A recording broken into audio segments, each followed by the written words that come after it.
اصلی مسئلہ جو اللہ کے بندے کچھ ایمان کے قریب آ گئے ہیں ان کی سب سے بڑی دلیل یہ ہے کہ آخر اس ایمان کے ساتھ یہ تمہیں دوسری چیز، یہ طاغوت کے کفر اور ان کو کافر کہنے کا یہ طریقہ، یہ کہاں سے لائے ہو؟ لا الہ الا اللہ محمد رسول اللہ کے ہم ماننے والے ہیں، نمازیں ہم پڑھتے ہیں، روزے ہم رکھتے ہیں، حج کرتے ہیں، اللہ سے ڈرتے ہیں، لیکن یہ کہ جو اس سے پہلے بزرگ گزرے ہیں، اولیاء اللہ گزرے ہیں، اب ان سے انکاری نہیں بلکہ ان کو کافر کہنا بھی لازم ٹھہراتے ہو، تو ان سے یہ کہنا ہے کہ بات ایک جگہ یہ پورے قرآن نے اور حدیث نے بات صاف کر دی ہے، اور یہ بات بھی صاف کر دی ہے کہ کسی ولی، کسی نبی، یہاں تک کہ آخری نبی صلی اللہ علیہ وسلم کی اگر پوجا اور عبادت ہو تو یہ تابوت کی بندگی ہے، تابوت کی پوجا ہے، لیکن جو اس کے خلاف تھے اپنی زندگی میں، اس کے خلاف انہوں نے جنگ کی ہے، وہ اس سے بری ہیں، اور جو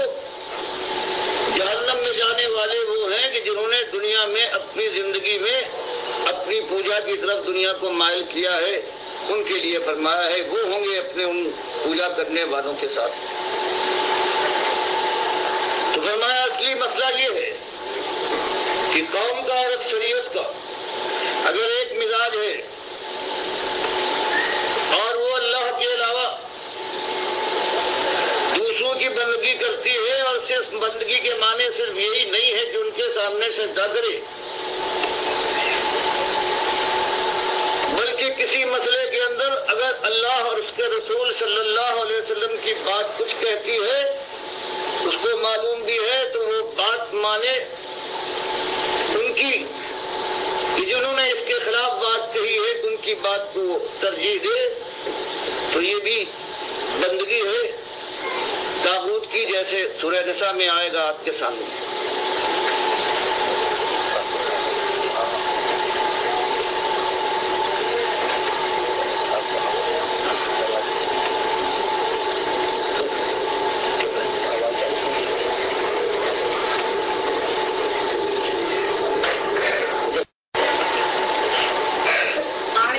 ایک ہی حقیقی اور سچی دعوت ہے جو آج تمہارے اندر اٹھی ہوئی کہ اپنے مالک کے بندے بن جاؤ اور طاغوت کی بندگی سے اپنی جان کو بچا لو، اجتناب کرو۔ اور معلوم ہے کہ اس زمانے میں فرشتوں کی پوجا ہوتی تھی، ابراہیم اور اسماعیل علیہ السلام کو پکارا جاتا تھا، حضرت عیسیٰ کی تصویر تھی خانہ کعبہ میں، تو ان کی بندگیوں سے بے اجتناب کرنے کو کہا گیا ہے، لیکن جو میں نے آپ کے سامنے بات رکھی ہے کہ بندگی اللہ کے علاوہ کسی کی ہو وہ طاغوت کی بندگی ہے، لیکن جنہوں نے دنیا میں اللہ کی طرف بلایا تھا وہ طاغوت نہیں ہے، چاہے ان کو پوجا جائے، جیسے آج اللہ کے نبی صلی اللہ علیہ وسلم کو پکارا جاتا ہے، علی رضی اللہ تعالیٰ عنہ کی دعائی دی جاتی ہے۔ فرمایا جو آیا ہے اس نے ایک ہی مسئلہ بیان کیا ہے کہ اللہ کے بندو اللہ کی بندگی کرو، اور آج جن کی بندگی اور پوجا ہو رہی ہے تمہارے معاشرے کے اندر، اس سے اجتناب کرو۔ فرمایا یہی اصلی دعوت ہے۔ فَمِنْهُمْ مَنْ هَدَى اللَّهُ،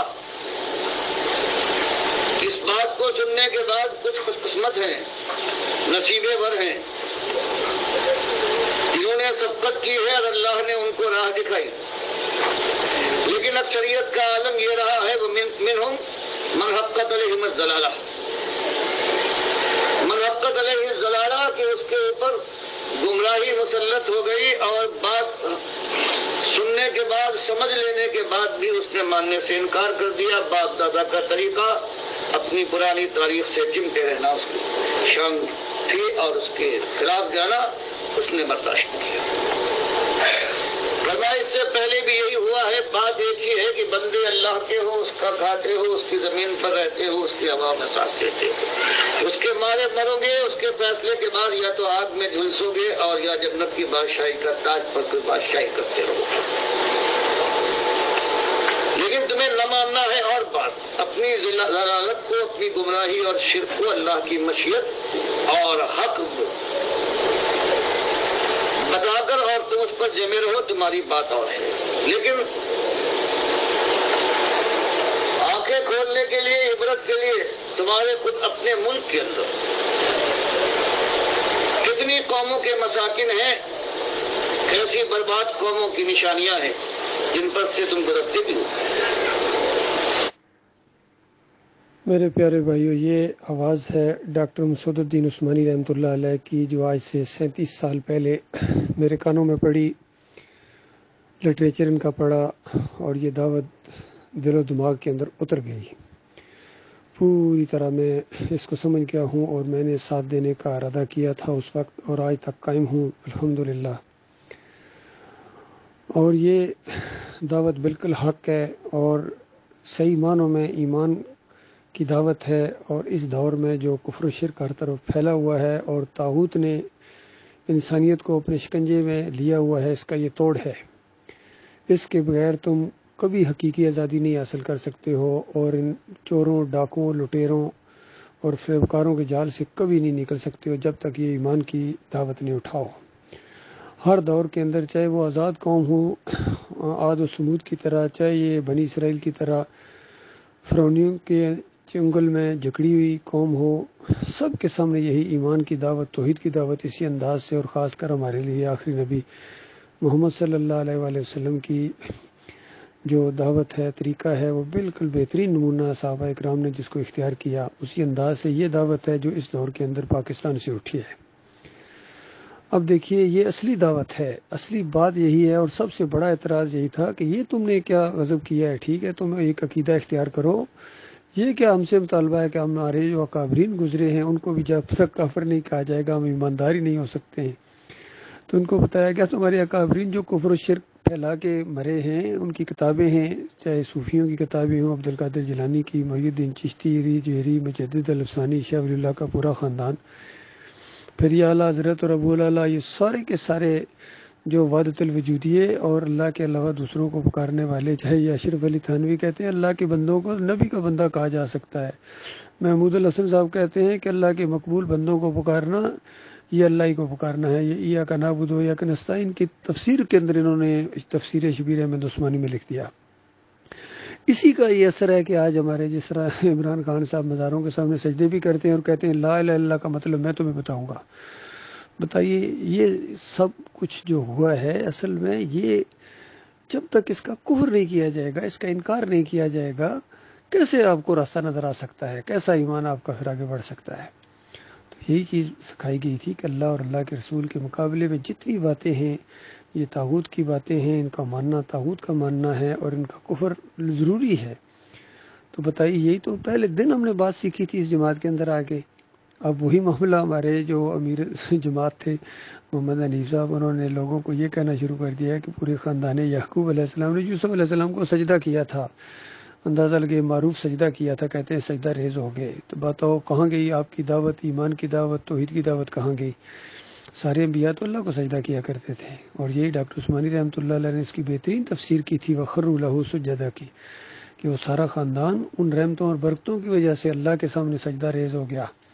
اور پھر ڈاکٹر عثمانی رحمۃ اللہ علیہ نے فتویٰ لگایا کہ جن کا ایمان خراب ہوتا ہے، یعنی عقیدہ خراب ہوتا ہے، وہ اس طرح تفسیر کرتے ہیں یوسف علیہ السلام کو سجدہ ہوا۔ تو اللہ کے بندو، اسی اصول کے تحت، جس اصول کے تحت دوسرے طاغوتوں کا رد کیا تھا، اسی اصول کے تحت اگر محمد حنیف کے اندر جب یہ شرک آیا ہے تو اس کا رد کیوں نہیں کیا جائے گا؟ یہ بات جب سے ہم نے کی ہے، اب انہوں نے پروپیگنڈا کرنا شروع کر دیا ہے کہ جماعت میں انتشار پیدا کر دیا، حالانکہ انتشاری خود ہیں، کہتے ہیں جماعت سے بغاوت کی، حالانکہ باغی خود ہیں، یہ اللہ کے باغی ہیں، اللہ کے دین کے باغی ہیں، توحید کے باغی ہیں، ایمان کے باغی ہیں۔ تو ایمان کے جو باغی ہوں، طاغوت ہوں، ان کا کفر کرنا ایمان کا حصہ، ہمارے ایمان کا یہ معاملہ ہے۔ بہرحال بہت کم لوگ بچے ہیں، اکثریت کے اوپر ضلالت چپک گئی، جس طرح یہ انہی آیات کے اندر ہیں کہ جب دعوت اٹھتی ہے چند لوگ ہوتے ہیں جو ایمان خالص کی طرف آتے ہیں، باقی سارے ضلالت کے اندر رہتے ہیں. یہی کچھ ہوا ہے جماعت کے اندر بھی. کفر و شرک کا انہوں نے ساتھ دیا ہے. ایمان خالص کی طرف بہت کم آئے ہیں. بہرحال ہم دوبارہ منظم ہو گئے ہیں. ڈاکٹر عثمانی رحمۃ اللہ علیہ کی اس جماعت کا امیر ہم نے کمال خان صاحب کو بنایا ہے، اور کراچی مرکز کی بجائے اب لاہور میں مرکز ہے، کیونکہ کراچی والوں نے ایمان کی قدر نہیں کی ہے. ان کے اندر ایمان کی دولت اٹھی تھی، دعوت اٹھی تھی،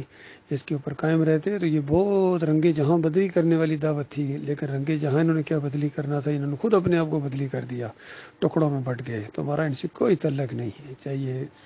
فرقے ہوں، چاہے یہ مسلک ہوں، جتنے بھی ہوں، چاہے یہ محمد حنیف کا گروہ ہو، بالکل ہمارا ان سے کوئی تعلق نہیں. ہاں دعوت دیتے رہیں گے ان کو. اللہ تعالیٰ ان کو ایمان کی سمجھ دے، واپس آئیں ایمان خالص کی طرح، ورنہ بہت خوفناک انجام ان کا ہونے والا ہے.